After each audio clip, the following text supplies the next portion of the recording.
நீ ஏன்டா இவனை தூக்கிட்டு வந்த? அவர் ஃப்ரெஷ்ஷா போறாராம், அதான் ஒரு பிள்ளை கூட்டிட்டு போன்னு சொல்லிட்டாரு. புள்ளையா? இத வேற நான் மறுபடியும் சொல்லணுமா? சும்மா சொல்லு. சரி, 2 வார்த்தையில சொல்றேன். உன் மாப்பிளைக்கும் பூப்பியோட அம்மைக்கு பிறந்த பிள்ளை தான் இது, இந்த பூப்பி. டேய், என்ன கதை இது? அவன் அப்படித்தானே சொன்னான். திவ்யாக்கும் வினோத்துக்கு பிறந்த பிள்ளை இல்ல, பூப்பியோட அம்மைக்கும் வினோத்துக்கு பிறந்த பிள்ளை தான் இது.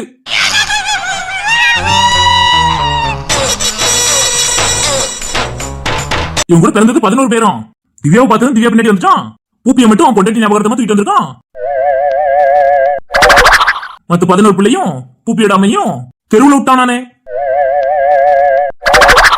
அப்ப இது மூத்தவுடைய பிள்ளைன்னு சொல்லு. ஆமாண்டா, அவ்வளவுதான்டா மேட்ரு. இது திவ்யாக்கு தெரியுமா? தெரியாதாண்டா.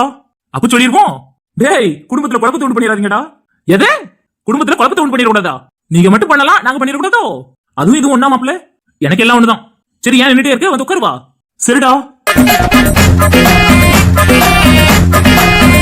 அப்ப சொல்லு மாப்பிள்ள, சத்தியம் ஏதாவது சொன்னாலா? அவ பேசவே இல்ல மச்சான். அப்பாட, இப்பதான் நிம்மதியா இருக்கு.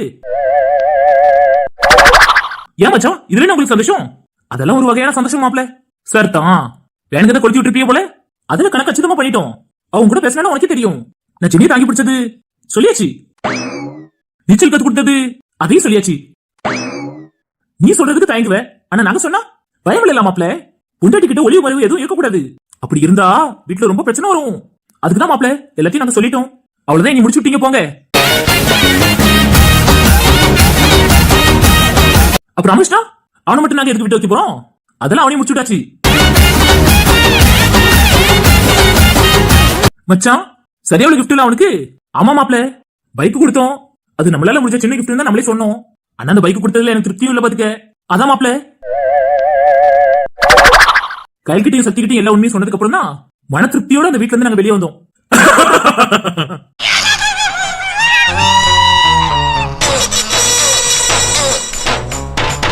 ரெண்டு குடும்பத்தை நாசம் பண்ணிட்டு என்ன சிரிப்பு உங்களுக்கு? இதெல்லாம் ஒரு பெரிய மனுஷன் செய்யற வேலையா?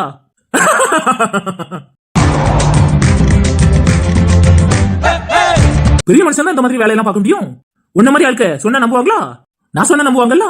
அதான் நான் நம்புற மாதிரி சொல்லிட்டு வந்திருக்கேன். ரொம்ப சந்தோஷம் மச்சான். அப்ப நான் இங்க இருந்து வேஸ்ட்னு சொல்ல வரீங்க? ஆமாண்டா, நீங்க அது வேஸ்ட் தான்.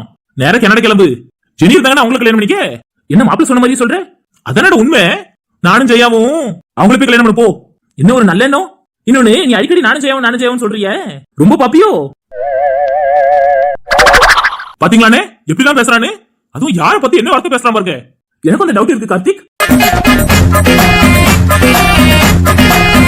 மனசுக்குள்ள இருக்கிறத நம்ம வெளியே வரும். இதுல இவன் வெள்ளந்தியா இருக்கான்னு வேற நம்ம சொல்லிட்டு இருக்கோம். அதெல்லாம் எல்லாம் தெரியும் பயபிளைக்கு. சரி, டாபிக்க மாத்துங்க, வேற டாபிக் பேசுங்க.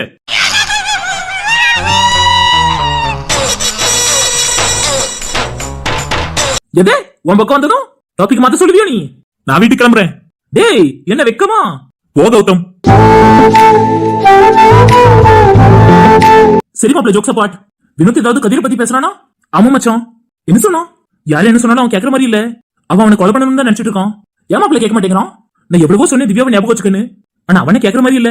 அவன் என்ன சொல்றான்? அவளை எங்க போனாலும் நிம்மதி இல்லாம பண்ணிட்டு இருக்கான். இன்னொன்னு, நான் கொலை பண்ணலன்னா பெரியப்பா கொலை பண்ணிடுவேன்னு சொன்னாங்களாம். அதான் அவங்களுக்குலாம் ஃபேமிலி இருக்கான். அவங்களே எதுவும் செய்யக்கூடாதான். இவன் பொண்டாட்டிக்காக இவன் தான் செய்வானா அப்படின்னு சொல்றான். நேத்து குடிச்சிட்டு வளரணும். நானும் கேட்டேன், திவ்யாவும் கேட்டா. அவன் என்ன சொன்னா? அப்பா இப்படி எல்லாம் பேசிருக்காங்களே, உங்களுக்கு தெரியுமா மாமான்னு கேட்டா. எனக்கு தான் தெரியாதே, அவன் உலர பேதான் எனக்கே தெரியும். அதான் நான் சொன்னேன், கொஞ்சம் கவனமாயிரு. எத்தப்பிள்ள இன்னைக்கு நான் கதிரை பார்த்தேன் அப்படின்னு சொன்னேன். மாப்பிள்ள ஆனா பாக்கலையா மச்சான்? என்ன மாப்பிள்ள சொல்றான்? அவன் கவனிக்க மாட்டேங்கான். நான் கிட்ட கேட்டேன் எப்ப பார்த்தேன்னு. அவன் கடைசி அன்னைக்கு பார்த்ததுதான் சொன்னான். கொஞ்சம் கூட கவனம் இல்லாம தான் இருக்கான். அதான் அவன் என்ன சொல்றான்? அவன் கையில தான் நான் சாவணும்னு இருந்தா அதை யாராலையும் மாத்த முடியாதுன்னு சொல்றான். திவ்யா என்ன செய்வான்னு கேட்டா, அதான் அப்பா அம்மா இருக்காங்களா, அவங்க பாத்துப்பாங்க. இன்னும் அவன் மெச்சூரான பொண்ணுன்னு அவ பாத்துப்பான்னு சொல்றான். அவன் இவ்வளவு ஈஸியா சொல்றான். ஆனா அவன் அன்னைக்கு கூட கொஞ்ச நேரம் தூங்குனதே அவனுக்கு என்ன செய்யாதாச்சுன்னு நினைச்சோம். அன்னைக்கு சீக்கிரமாவே தூங்கிட்டான். எனக்கு எவ்வளவு பயமா இருந்துச்சு தெரியுமா மச்சான்? அன்னைக்கு பேச்சு மூச்சு இல்லாம எவ்வளவு நேரம் எழுப்பினதுக்கு அப்புறம் அவன் எந்திரிச்சான். அதுக்குதான் அன்னைக்கு நான் சந்தேகப்பட்டு போனேன். அந்த மாதிரி எதுவும் ஆயிடக்கூடாதுல்ல, அதான் மச்சான் நான் பாக்க போனேன். ஆனா உண்மையிலே தூங்கிட்டு தான் இருந்தான். அப்பதான் எனக்கு உயிரே வந்துச்சு. திவ்யா பக்கத்துல தான் இருந்தா. அவகிட்ட என்னால சொல்ல முடியுமா? உன் புருஷன் ஒரு நாள் பேச்சு மூச்சு இல்லாம இருந்து போயிட்டான், இன்னைக்கு அப்படித்தானு நினைச்சுதான் நான் பாக்க வந்தமான்னு சொல்ல முடியுமா? சொல்லிக்க வேண்டியதானே? அது எப்படிமா என்னால சொல்ல முடியும்? நீ பயப்படுவல்ல? நான் கவனிச்சிருப்போம்ல, அவங்க மாத்திரை போட்டாங்களா என்னன்னு கூட நான் பார்க்கல. அவங்க எதுக்கு தூங்குனாங்கன்னு கூட அன்னைக்கு எனக்கு தெரியாது. அடுத்த நாள் அவங்க உங்ககிட்ட சொல்ல போய் தானே எனக்கு தெரிஞ்சது தலைவலி மாத்திரை போட்டிருக்காங்க, அதனாலதான் தூங்கி இருக்காங்கன்னு. இனிமே கூட கொஞ்ச நேரம் அவன் தூங்கிட்டான்னா கொஞ்சம் பாத்துக்க. பயமா இருக்கு, அதனால தான் நான் சொல்றேன். சரி, நான் பாத்துக்கிட்டேன். டீ எடுத்துக்கோங்க. எடுத்துக்கிறோம். அவங்க எங்க? ஃப்ரெஷ் ஆயிட்டு இன்னும் வரல. சரி மாமா, நான் உங்க 3 பேருக்கிட்டே கொஞ்சம் பேசணும். என்ன பேச போற? மாமா, நான் உங்களையும் சேர்த்து தானே பேச போறேன், தப்பா எடுத்துக்காதீங்க. சரிமா பேசு. நேத்து ஏன் குடிச்சீங்க? அது ஒரு சந்தோஷத்துல குடிச்சிட்டோம். ஓ, நீங்க வந்துட்டீங்களா? ஆமா.